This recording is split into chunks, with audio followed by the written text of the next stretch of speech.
Zoo, en collaboration avec l'OMF, présente les athlètes professionnels en Amérique du Nord.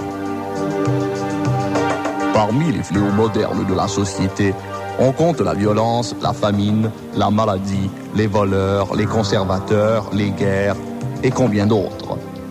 Mais il est un mal qui se détache de tous les autres par son ampleur, les conditions de vie misérables des athlètes professionnels.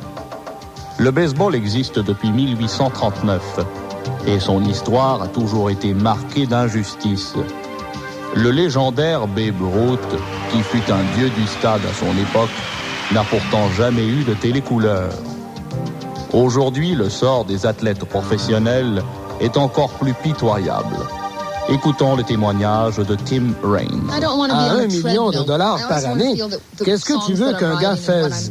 Quand tu as payé tes versements sur ton yacht, tes condominiums, ta Ferrari, et que tu as réglé tes 4 ou 5 pensions alimentaires, eh bien, il te reste à peine de quoi payer ta cocaïne.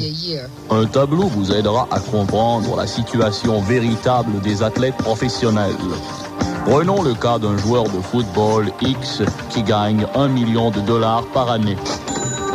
Il faut tout de suite déduire $400 000 d'impôts, 50 000 pour le fonds de pension, 200 000 en assurance de toutes sortes, 20 000 d'équipement, 100 000 en frais de médecine sportive, 200 000 pour assurer la subsistance de la petite famille, 28 000 pour les dépenses de voyage, sans oublier 80 en dons de charité.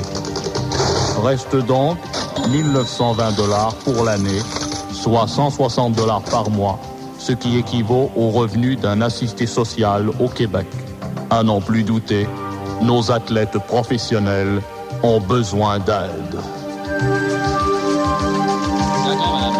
Alors, je pense que c'est très clair. Vous devez aider les athlètes professionnels et c'est pourquoi le Zoo, dans un grand élan d'enthousiasme et de...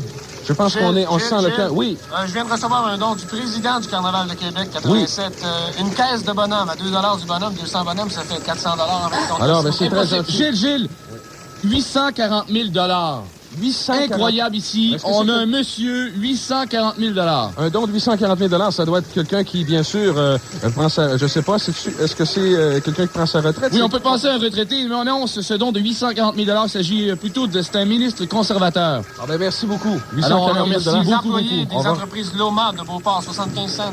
Ah ben c'est très gentil, merci. Monsieur le coach, il y a des gens de sport qui vont venir nous parler. Oui, on me dit... D'accord. Gilles Jean Gravel, exactement, qui nous envoie 4 l'équivalent de 2 petits bonhommes qui n'ont pas vendu. Le coach me dit qu'au téléphone, on a Marc Simoneau. Alors, vous voulez nous parler, Monsieur Simoneau, c'est ça? Oui. Bon. Alors, Monsieur Simoneau, vous avez l'intention de nous donner de l'argent? Non. Merci. Alors, vous appelez pour rien, c'est ça, Monsieur Simoneau? Exactement. Merci beaucoup.